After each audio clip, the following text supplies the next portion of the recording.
కలియుగ ప్రత్యక్ష దైవం శ్రీ వెంకటేశ్వరుడు కొలువైన దివ్యక్షేత్రం తిరుమల. శ్రీవారి దర్శనం జన్మజన్మల పుణ్యఫలంగా భావిస్తారు భక్తులు. కోట్లాది హిందువుల ఆరాధ్య దైవం కావడం, దర్శనాలకు అధిక డిమాండ్ ఉండడంతో నాయకులు, కొందరు దళారులు నయ మార్గాన్ని ఎంచుకుంటున్నారు. దర్శన టికెట్లను అధిక ధరకు విక్రయిస్తూ విజిలెన్స్ చేతికి ఇలా చిక్కేస్తూ ఉంటారు. అసలు దర్శనాలకు ఉన్న డిమాండ్ ఏంటి? వాటిని దళారులు అధిక ధరలకు ఎలా విక్రయిస్తారు? తిరుమల శ్రీ వెంకటేశ్వరుడు అఖిలాండ కోటి బ్రహ్మాండ నాయకుడు కొలువైన దివ్యధామం తిరుమల పుణ్యక్షేత్రం. ఆనంద స్వరూపిణి దర్శనార్థం తెలుగు రాష్ట్రాల నుంచే కాకుండా దేశ విదేశాల నుంచి కూడా భక్తులు తరలి వస్తుంటారు. కాలిబాటన బస్సు మార్గం గుండా తిరుమలకు చేరుకుని స్వామివారి దివ్యమంగళ స్వరూపాన్ని దర్శించుకుని పునీతులు అవుతుంటారు. సామాన్య భక్తుల నుంచి విఐపీలు, వివిఐపీల వరకు క్యూ లైన్ ద్వారా స్వామివారి దర్శనం చేసుకోవాల్సిందే. స్వామివారిని ఒక్కసారైనా అతి దగ్గరగా కన్నులారా చూసి తరించాలనేది ప్రతి భక్తుని మదిలో మెదిలే ఆశ. ఇలా స్వామివారిని దగ్గరగా చూడాలనే భక్తులు రాజకీయ నాయకుల ద్వారానో, అధికారుల ద్వారానో సిఫార్సు లేఖలపై కొందరు విఐపి బ్రేక్ దర్శనాలు పొందుతుంటే మరికొందరు దళారులను ఆశ్రయిస్తున్నారు.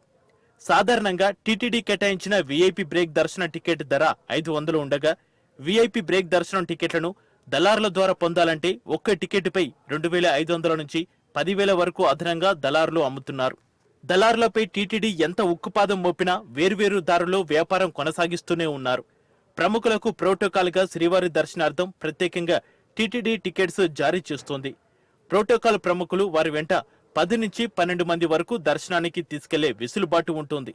అయితే దీన్నే కొందరు ప్రజాప్రతినిధులు అత్యాశకు మార్గంగా చేసుకుంటున్నారు. ప్రోటోకాల్ దర్శనాన్ని వ్యాపారంగా చేసుకుని సరికొత్త దందా సాగిస్తున్నారు. అధిక శాతం ప్రజాప్రతినిధులు తమ నియోజకవర్గం ప్రజలకు సిఫార్సు లేఖలు అందిస్తూ ఉంటారు. తాజాగా ఎమ్మెల్సీ మాయానా జాకియా ఖానం టికెట్లు విక్రయించిన విషయం తీవ్ర స్థాయిలో దుమారం రేపుతోంది. ఎమ్మెల్సీ స్వయంగా వచ్చి తనకు 10 ప్రోటోకాల్ టికెట్లు ఇవ్వాలని అదనపు ఈవో కార్యాలయంలో దరఖాస్తు చేస్తున్నారు.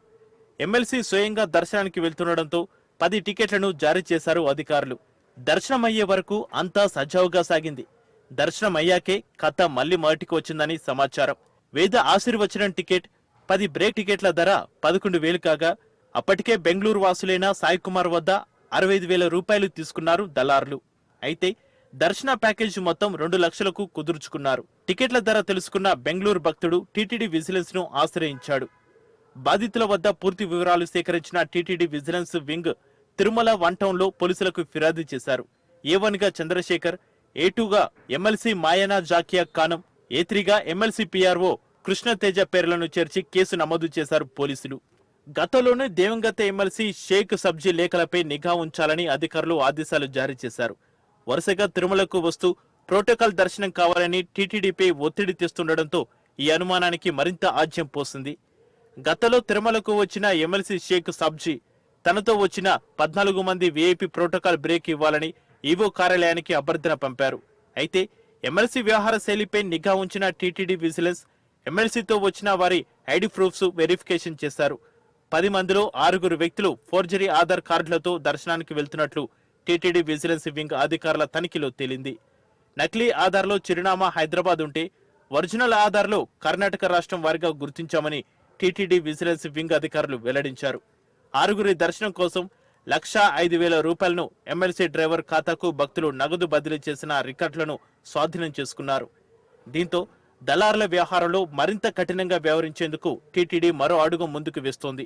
దళారీ వ్యవస్థను పూర్తి స్థాయిలో అరికట్టేలా చర్యలు తీసుకోవాలని టీటీడీకి రాష్ట్ర ప్రభుత్వం నుంచి ఆదేశాలు రావడంతో ఇక నుంచి సిఫార్సు లేఖలపై మరింత కఠినంగా వ్యవహరించనున్నారు.